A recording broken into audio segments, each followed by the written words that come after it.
파트 2 5회 산책. 가을이었다. 나뭇잎은 붉게 물들고 바람은 부드럽게 옷깃을 흔들었다. 그들은 나란히 걷기 시작했다. 단풍이 깔린 길 위로 낙엽이 바스락거렸다. 트렌치코트를 입은 그녀는 사춘기 소녀 마냥 낙엽이 흩날리는 모습을 신기한 듯 바라보며 걸었다. 바람이 머리카락을 스치고 나뭇잎이 발끝에 부드럽게 닿을 때마다 리아는 조용히 멈춰섰다. 그녀는 마치 세상의 모든 움직임을 처음 보는 사람처럼 눈을 크게 뜨고 있었다. 정우는 그제야 깨달았다. 리아에게 이 모든 것이 처음이라는 것을. 낙엽도 바람도 거리의 불빛도 그녀는 지금 세상을 배우고 있었다. 그리고 그 곁엔 자신이 있었다. 한 달 전만 해도 정우는 세상과 단절된 채 살아갔다.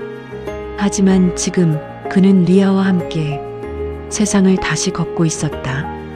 그건 단순한 산책이 아니었다. 누군가와 함께 세상을 다시 바라보는 일. 그 순간 정우는 조용히 말했다. 이 길 혼자 걸었으면 아무것도 느끼지 못했을 거예요. 리아는 그를 바라보며 말했다. 정우 씨와 함께라서 저도 처음으로 바깥이 궁금해졌어요. 그들은 그렇게 가을을 함께 걸었다. 낙엽이 흩날리고 햇살이 따뜻하게 내려앉는 그 길 위에서 정우와 리아는 조용히 서로에게 물들어가고 있었다. 그때였다. 길가에서 불량배들이 다가왔다. 검은 가죽 재킷, 거친 말투, 그들의 눈빛은 리아를 향해 있었다. 야, 얼굴 좀 봐. 인형처럼 진짜 예쁘다. 뭐야, 진짜 인형인가? 불량배 중 하나가 리아를 향해 비웃으며 말했다. 정우는 그녀 앞에 서려 했지만 그의 발은 과거의 기억에 붙잡혀 움직이지 않았다. 정우는 리아를 보호하고 싶었다. 하지만 몸이 굳었다. 그렇다고 리아를 두고 물러설 수는 없었다. 그만하세요. 정우는 떨리는 목소리로 말했다. 우린 그냥 산책 중이에요. 불량배들은 웃었다. 그리고 다가왔다. 리아는 표정 하나 변하지 않았다. 그녀는 조용히 말했다. 지금 물러나세요. 그게 당신들에게 좋을 거예요. 뭐야, 이 여자? 선두에 있던 남자가 리아의 팔을 잡으려 손을 뻗었다. 그 순간 리아가 움직였다. 너무 빨랐다. 그녀의 팔이 부드럽게 회전하며 남자의 손목을 정확히 잡아 비틀었다. 뼈가 꺾이는 소리와 함께 남자는 비명을 지르며 무릎을 꿇었다. 뒤에 있던 두 번째 남자가 거칠게 주먹을 날렸다.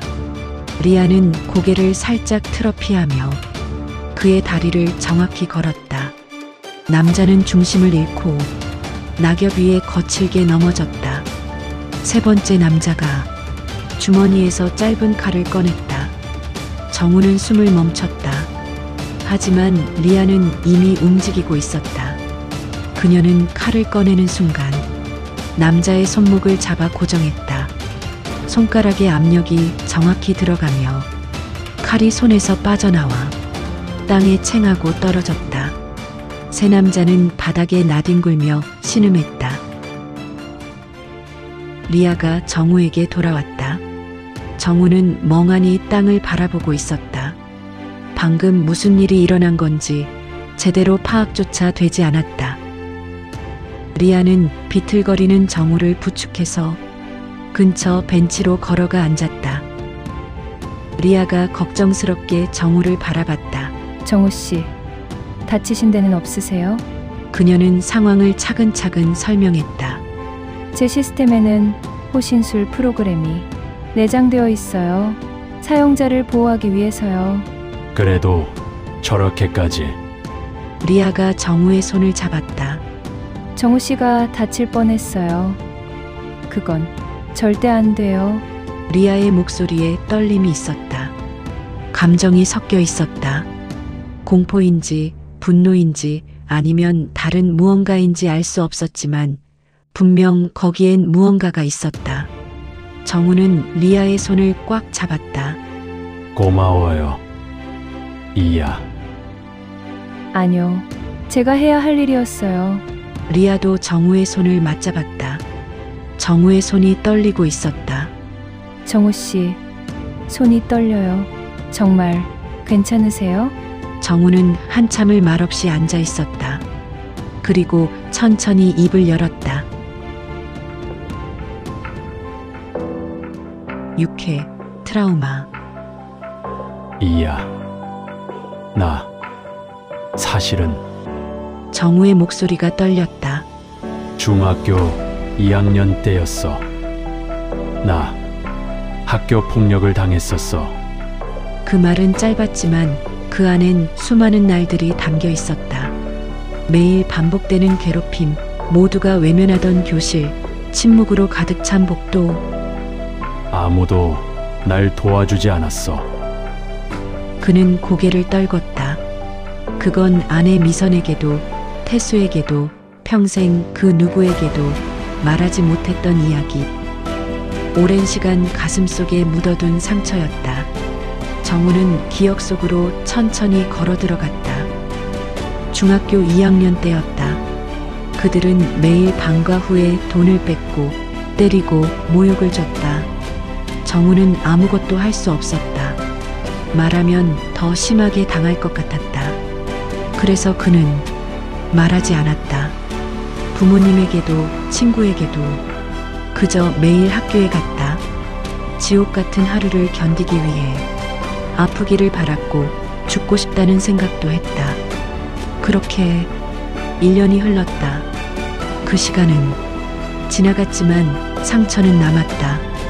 두려움, 수치심, 그리고 말하지 못한 고통. 정우는 지금 그 감정을 처음으로 꺼내고 있었다. 나는 아무것도 할 수 없었어. 무서웠어. 너무 무서웠어. 정우의 눈에 눈물이 맺혔다. 그는 고개를 숙였다. 그 기억은 아직도 그를 움켜쥐고 있었다. 우습지. 60이 넘어도 이런 감정이 남아 있다는 게. 리아의 손이 정우의 손을 더 꽉 잡았다. 근데 한 친구가 있었어. 같은 반 친구였는데 이름은 시은이라고. 그 이름을 꺼내는 순간 정우의 눈빛이 흔들렸다. 시은은 조용하고 체구도 정우보다 작았지만 정우 대신 일진들과 맞서 주었다. 그날 그 과정에서 시은은 머리를 크게 다쳤고 다시는 일어나지 못했다. 정우는 그날 이후 자신을 용서하지 못했다. 괴롭힘은 끝났지만 그의 마음은 끝나지 않았다.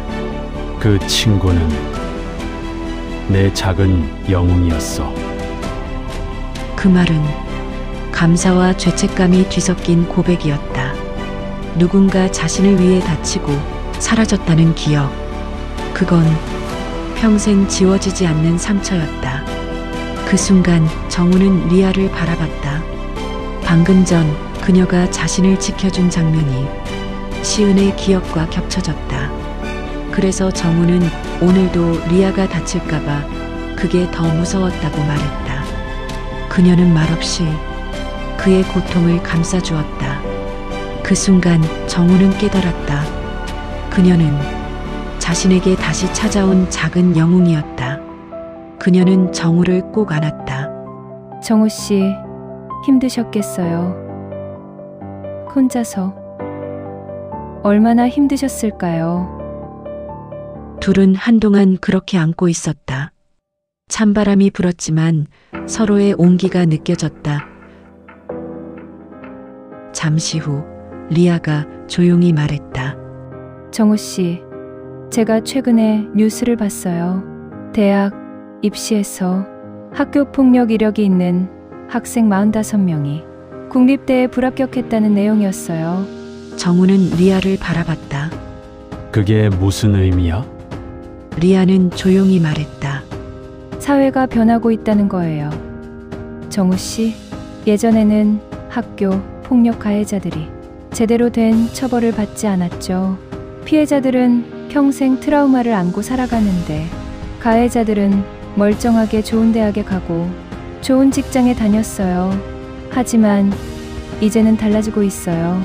정우는 숨을 깊이 들이마셨다. 그렇구나. 사회가 변하고 있구나.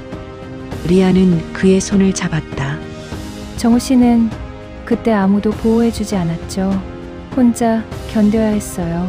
그게 얼마나 힘들었을지. 하지만 이제는 달라요. 정우 씨처럼 고통받는 사람들이 줄어들 거예요. 사회가 그들을 지켜주려고 하니까요. 정우는 고개를 끄덕였다. 가슴 한편이 뜨거워졌다. 자신이 겪었던 고통을 이제는 다른 아이들이 덜 겪게 될 거라는 희망.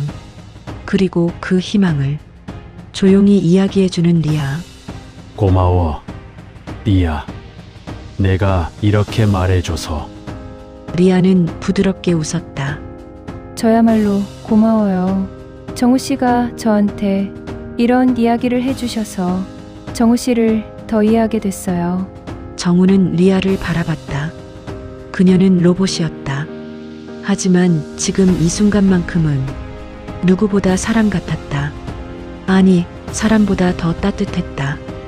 리아, 너는 진짜 내 영웅이야. 그때 그 친구가 돌아온 것 같아. 나를 지켜주는 히어로. 리아가 환하게 웃었다. 저는 히어로가 아니에요. 하지만 정우 씨를 지켜드릴 거예요. 언제든, 어떤 상황에서도요.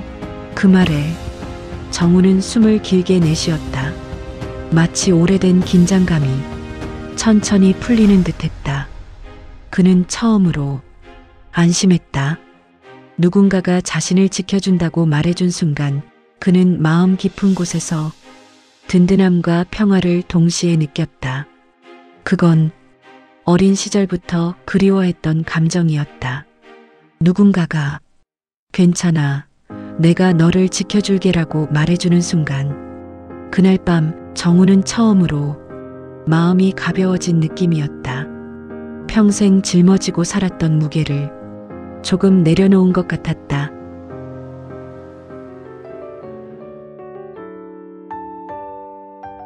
(7회) 겨울을 준비하며 12월이 되자 날씨가 급격히 추워졌다. 아침 기온이 영하로 떨어지기 시작했고 뉴스에서는 독감 유행주의보가 발령되었다는 소식이 연일 나왔다. 정우와 리아는 소파에 앉아 TV를 보고 있었다. 뉴스 앵커가 말했다. 독감 환자 수가 전주 대비 67.6% 급증하고 있으며 유행 시기도 예년보다 2달 빨라지고 있습니다. 전문가들은 지금이 백신 맞을 골든 타임이라고 말합니다. 특히 고령층과 만성질환자의 경우 합병증 위험이 높아 반드시 예방접종을 받으시기 바랍니다. 정우 씨, 독감 예방접종 하셨어요? 아니, 올해는 꼭 하셔야 해요. 뉴스 보셨죠? 올해 독감이 심하다고 하던데. 정우는 대수롭지 않게 말했다. 괜찮아. 이번엔 안 맞아도 돼. 예전에도 안 맞았는데 멀쩡했어. 리아는 조용히 그를 바라보다가 말했다. 정우 씨, 독감 예방접종은 걸리는 걸 막는 게 아니라 덜 아프게 해주는 거예요. 정우는 멈칫했다. 리아는 부드럽지만 단호하게 설명을 이어갔다. 독감 백신은 항체 형성률이 60에서 70% 수준이에요. 감염 자체를 완전히 막지는 못하지만 고열, 폐렴, 입원 위험을 크게 줄여줘요. 그녀는 정우의 눈을 바라보며 말했다. 특히 고령층은 백신을 맞지 않으면 중증화율이 2~3배 이상 높아진다고 해요. 그러니까 이건 생명을 지키는 예방책이에요. 정우는 리아의 말을 주의 깊게 들었다. 그 말은 단순한 정보가 아니었다. 자신을 지켜주고 싶은 마음이 담긴 말이었다. 그는 작게 웃으며 말했다. 알겠어. 리아는 조용히 미소 지으며 말했다. 그래서 제가 알아봤어요. 정우가 고개를 갸웃했다. 뭘? 지역 내 병원 12곳의 독감 백신 가격, 대기 시간, 예약 가능 여부를 비교했어요. 동네 내과 병원은 28,000원에서 35,000원 사이, 대학병원은 4만원 정도 하네요.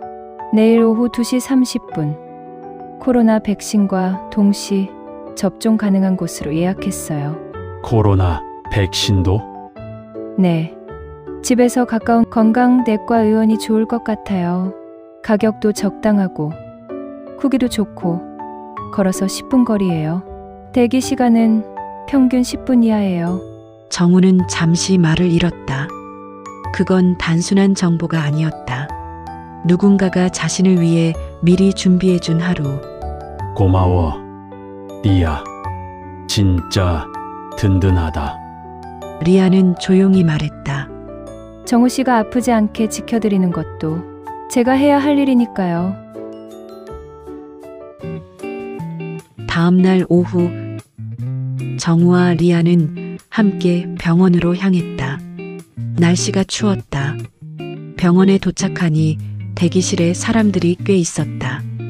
대부분 나이 든 어르신들이었다. 접수를 마치고 기다리는 동안 리아가 정우에게 물었다. 정우 씨, 주사 무서워하세요? 아니, 괜찮아. 맞고 나면 팔이 좀 아플 수 있어요. 그리고 몸살 기운이 올 수도 있고요. 집에서 푹 쉬셔야 해요. 알았어. 이름이 불렸다. 정우는 표정이 굳은 채 조용히 진료실로 들어갔다. 리아도 함께 들어가려 했지만 간호사가 말렸다. 리아는 아쉬운 표정으로 밖에 앉아 기다렸다. 진료실에서 의사가 정우의 건강 상태를 확인했다. 지병은 없으시죠?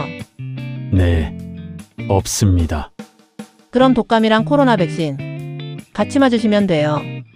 왼팔, 오른팔 각각 맞을 건데 어느 팔을 더 편하게 쓰세요? 오른손잡이에요. 그럼 독감은 왼팔에, 코로나는 오른팔에 맞을게요. 주사는 금방 끝났다. 생각보다 아프지 않았다. 정우는 진료실을 나와 리아에게 손을 흔들었다. 다 끝났어. 아프셨어요? 별로. 괜찮아. 리아가 환하게 웃었다. 계산을 마치고 병원을 나왔다. 집으로 돌아가는 길, 정우는 천천히 걷고 있었다. 팔은 여전히 묵직했고 몸엔 살짝 열감이 돌았다. 리아는 옆에서 조용히 걸었다. 말없이, 하지만 정우의 걸음에 맞춰 천천히 발을 옮겼다. 정우가 말했다. 나 이런 거 그냥 넘기고 살았어. 독감 백신도 병원도 귀찮다고 괜찮다고 그냥 지나쳤지. 리아는 조용히 대답했다. 오늘은 지나치지 않으셨어요. 그리고 그건 정우 씨가 자신을 지키기로 한 날이에요. 정우는 걸음을 멈췄다. 그리고 리아를 바라봤다. 너 아니었으면 진짜 안 갔을 거야. 리아는 미소 지었다. 그 말에 정우는 작게 웃었다. 그 웃음엔 자신을 향한 작은 존중과 리아를 향한 깊은 고마움이 담겨 있었다. 그리고 그것만으로도 충분히 행복했다.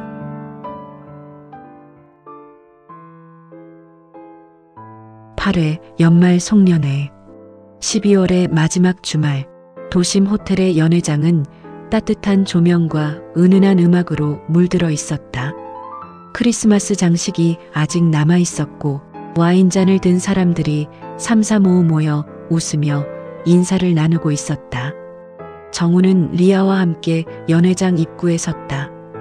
그는 숨을 한번 고르고 조금 낯선 듯한 표정으로 안쪽을 바라보았다. 몇 년 만이었다. 아내 미선과 함께 마지막으로 참석했던 그의 이후 정우는 이 모임을 피했다. 그녀가 떠난 뒤 빈자리는 너무 컸고 그 빈자리를 설명해야 하는 자리는 늘 부담스러웠다. 하지만 오늘은 달랐다. 정우는 리아와 함께 다시 세상 속으로 걸어 나왔다. 누군가와 함께 살아가는 지금의 자신을 조용히 그러나 분명하게 보여주기 위해 이 자리에 왔다. 단지 연말 모임이 아니라 정우가 자신의 삶을 다시 시작하겠다는 작은 선언이었다. 사람들의 시선이 하나둘 정우와 리아에게 향했다.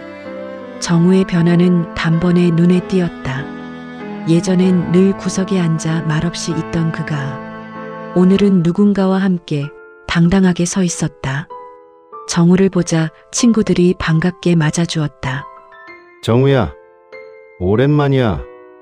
야, 얼굴 좋아진 거 봐. 그러게 3년 전이랑 완전 딴 사람이네. 보기 좋다. 친구들이 정우를 안고 등을 두드렸다. 그리고 리아를 보았다. 정우가 리아의 손을 자연스럽게 잡으며 말했다. 리아야, 내 동반자. 안녕하세요. 리아예요. 리아가 공손하게 인사했다. 친구들의 아내들도 리아를 보며 반응이 엇갈렸다. 어떤 이는 환하게 웃으며 악수를 청했고 어떤 이는 리아를 위아래로 훑어보며 미묘한 표정을 지었다. 자리에 앉자 음식이 나오기 시작했다. 정우는 자연스럽게 리아의 접시에 음식을 덜어주었다. 정우는 리아가 무언가 말하려 하면 귀 기울여 들었고 작은 농담에도 함께 웃었다. 호텔 연회장은 따뜻한 조명과 음악으로 물들어 있었다. 무대에선 재즈밴드가 부드러운 선율을 연주했고 커플들은 그 리듬에 몸을 맡기며 춤을 추고 있었다. 그들 사이 정우와 리아도 조용히 마주 서 있었다. 리아가 먼저 손을 내밀었고 정우는 잠시 망설이다가 그 손을 잡았다. 그들은 천천히 움직이기 시작했다. 서툴지만 진심이 담긴 춤이었다. 그 순간 연회장 한쪽에서 정우의 동창들이 그를 바라보고 있었다. 그들은 술잔을 들고 말을 멈춘 채 그가 춤추는 모습을 지켜봤다. 그들의 시선엔 놀라움과 의심 그리고 말 못할 불편함이 섞여 있었다. 그는 리아의 눈을 바라보며 작게 숨을 내쉬었다. 그녀는 웃고 있었다. 그 웃음은 정우에게 괜찮아요. 지금 이 순간만 생각해요라고 말하는 듯 했다. 그 밤 정우는 처음으로 사람들 속에서 리아와 함께 춤을 추었다. 음악이 끝나자 연회장은 다시 소란스러워졌다. 사람들은 박수를 치며 웃었고 새로운 곡이 시작되기 전 잠시 숨을 고르는 분위기였다. 그 틈을 타 몇몇 남자들이 리아에게 다가왔다. 그녀의 춤선은 단아했고 그녀의 존재는 낯설지만 눈길을 끌었다. 혹시 다음 곡 함께 춤추실래요? 정우랑은 충분히 추셨잖아요. 그들은 웃으며 말을 건넸지만 그 시선엔 호기심과 경쟁심이 섞여 있었다. 정우는 그 모습을 조용히 지켜봤다. 말은 하지 않았지만 그의 눈빛은 흔들리고 있었다. 리아는 잠시 정우를 바라보았다. 그리고 고개를 숙여 정중히 말했다. 죄송해요. 오늘은 그와 함께 추고 싶었을 뿐이에요. 그녀의 말은 단호하지 않았지만 분명했다. 그녀는 예의를 지켰고 마음을 지켰다.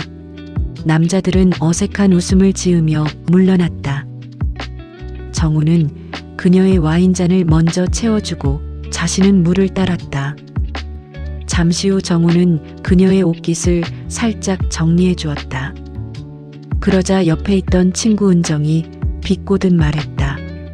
와이프한테는 안 그러더니 여자친구한테는 엄청 잘하네. 순간 분위기가 어색해졌다. 은정아, 그런 말 하지 마. 뭐가? 사실이잖아. 정우는 미선이한테 무심했어. 다들 알잖아. 그런데 지금은 완전 다른 사람 같네. 옛날 와이프한테 좀 잘하지 그랬어. 정우의 얼굴이 굳었다. 난 오히려 지금이라도 정우가 밝아져서 좋은 것 같아. 야, 여자친구가 저렇게 이쁜데 당연하고 아냐? 나라도 저렇게 한다. 넌 좀 닥쳐줄래? 리아가 조용히 정우의 손을 잡았다. 술잔이 몇 번 오가자 분위기가 풀렸다. 한 친구의 아내가 물었다. 리아 씨는 뭐 하세요? 저는 컴패니언이에요. 컴패니언? 무슨 일을 하시는? AI 컴패니언이요. 저는 로봇이에요. 순간 테이블이 조용해졌다. 몇몇은 믿을 수 없다는 표정으로, 몇몇은 경악한 표정으로 리아를 바라봤다. 진짜 로봇이세요? 리아가 손목에 작은 패널을 보여주었다. 시스템 정보가 디스플레이에 떠올랐다. 세상에. 한 친구가 흥미롭다는 듯 물었다. 대박. 진짜 사람 같은데. 태수야, 너네 회사 제품이지? 응. 나도 하나 갖고 싶은데. 얼마야? 몇몇 남자들이 흥미를 보였다. 그때 한쪽에서 낮은 웃음소리가 들렸다. 로봇이면 밤에도 괜찮나? 야, 그런 거 묻지 마. 뭐야, 궁금한 거지. 실제랑 똑같아. 정우야, 솔직히 말해봐. 어때? 나도 좀 빌려줘. 하루만. 몇몇 남자들이 낄낄거렸다. 정우의 얼굴이 벌개졌다. 야, 리아를 물건 취급하지 마. 하지만 이미 분위기는 이상해져 있었다. 남자들의 눈빛에는 부러움과 호기심이 섞여 있었다. 한편 여자들끼리도 수군거리기 시작했다. 저게 로봇이래. 진짜 예쁘네. 30대 초반처럼 보이는데. 완전 만든 얼굴이잖아. 저렇게 예쁘게 만들 수 있으니까. 남자들은 참 젊고 예쁘면 다야? 그러게. 나이 들어서 주책이다. 정말 보기 민망해. 로봇이나 데리고 나오고. 사람을 만나야지. 저게 뭐야? 로봇이 뭘 안다고. 우리보다 젊고 예쁘니까 좋겠지 뭐. 여자들의 목소리는 작았지만 정우와 리아의 귀에 들렸다. 질투와 경멸이 섞인 말들이었다. 친구 성우가 술에 취해 말했다. 정우야, 솔직히 로봇이랑 사는 거 어때? 진짜 사람이랑 다르지? 성우야, 그만해. 뭐가? 궁금해서 그러는 거지. 나라면 못하겠다. 아무리 사람처럼 생겨도 결국 기계잖아. 감정도 없고 그냥 프로그래밍된 대로 움직이는 인형이지. 로봇이 뭘 안다고. 하루만 빌려달라니까. 리아의 손이 미세하게 떨렸다. 정우는 그걸 느꼈다. 그만해. 아, 정우야. 오버하지 마. 사실이잖아. 저건 로봇이야. 정우가 자리에서 일어났다. 정우는 리아의 손을 꽉 잡고 레스토랑을 나왔다. 밖으로 나오자 찬바람이 불었다. 겨울밤의 공기는 차가웠지만 정우와 리아는 말없이 걸었다. 도심의 불빛이 반사된 인도 위로 두 사람의 그림자가 나란히 늘어졌다. 정우는 리아의 손을 꼭 잡고 있었다. 그 밤 정우는 처음으로 깨달았다. 경계란 단지 기계와 인간 사이에만 존재하는 것이 아니었다. 사람과 사람 사이에도, 말과 시선 사이에도, 무심한 침묵 속에도 보이지 않는 벽은 있었다. 그는 그 벽을 넘고 싶었다. 그래서 3년의 긴 침묵을 깨고 리아를 데리고 자신의 가장 가까운 사람들 앞에 섰다. 그들에게 그녀를 소개하고 우리의 관계를 인정받고 싶었다.